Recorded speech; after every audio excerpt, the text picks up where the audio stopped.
Thanks to the work of scientists, we are able to understand and explore how negative and positive charges attract one another.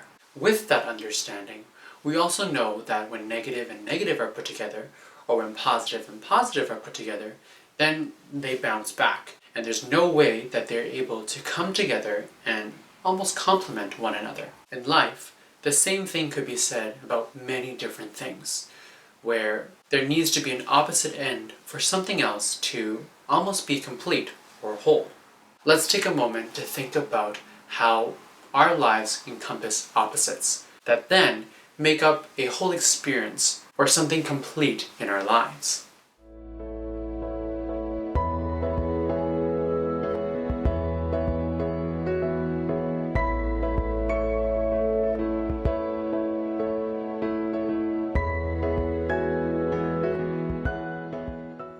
Picture this. You're in a classroom and you've helped a group of nappers to go to sleep. You've gone out of the nap room and you're working on some stuff, cleaning up the classroom and going about your daily routine during that time. It's been about half an hour of the children sleeping, and you notice that there's some sounds coming from the nap room.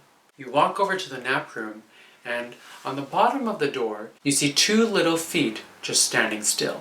As you open the nap room door, you see that something metal dropped on the floor, and that's the sound that you heard. And right behind that little metal item, you see a child that is standing still like a statue, almost hoping that you don't see them if they stay very, very still. How would you respond in this moment?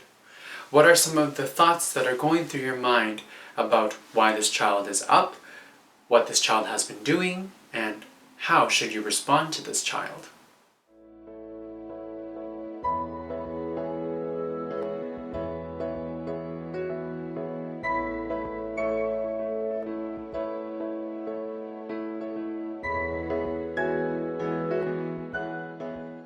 It's safe to say that what this child is doing is not appropriate at this time.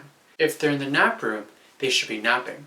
And if they're awake, then they should be coming out and getting ready to play. In the case of this child, they decided to stay in the nap room, even though they were awake, and to engage in a little bit of mischief. Now for us, recognizing that there are really only two options of what this child should be doing, we may be inclined to scold this child and use a negative response to tell them how inappropriate their actions are. And here's where we can apply this idea that negative charges need positive charges, not negative charges.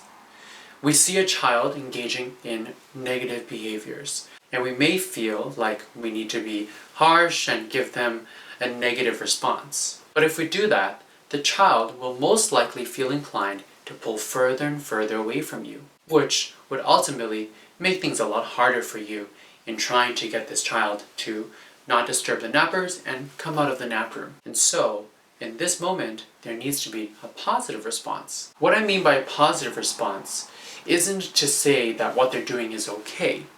Rather, to recognize something positive about what they're doing that is wrapped up within this negative behavior. For this child, I knelt down and I very quietly said, it looks like you're up from your nap. I wonder if you still want to be napping or if you want to come outside to play. The child then looked at me, shuffled a little back, and said, no.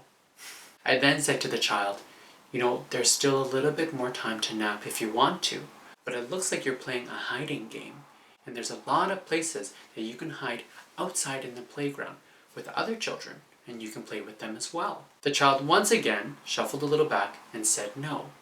And so my final response to them was to say, I see that you're hiding here and that you're having a lot of fun, but there are nappers here and you're disturbing them sleep. And so if you want to play a hiding game, you can come outside and play that. If not, I still want you to come out because there are nappers in here. And you can think about what you want to do outside in the playground when we come out of the nap room. This child then slouched down a little bit and slowly shuffled past me out the door. I then said to them, thank you for coming out so that you can leave the nappers to nap. Now, Do you want to go outside and find someone to play hiding with you? Or do you want to take some time to figure out what you want to do? The child then said, I want to go hiding. And so they went to use the washroom, and then they were out playing a hiding game with their friends outside. Now, unlike positive and negative charges, where when you put them close enough together, they almost just stick right away, with young children, there's a process that needs to take place to remind them that you see what they're doing, and although it's negative, you see a part of it that is positive, and you're trying to use that positive to match them so that they can then move on from what they're doing. When we use a negative approach for negative behaviors, then we can easily get stuck within these moments. And sometimes children can then pull further and further and further away from us. In the end, this doesn't help our relationship with them, nor does it help a foundation from which they can continue to construct their understanding of the world around them.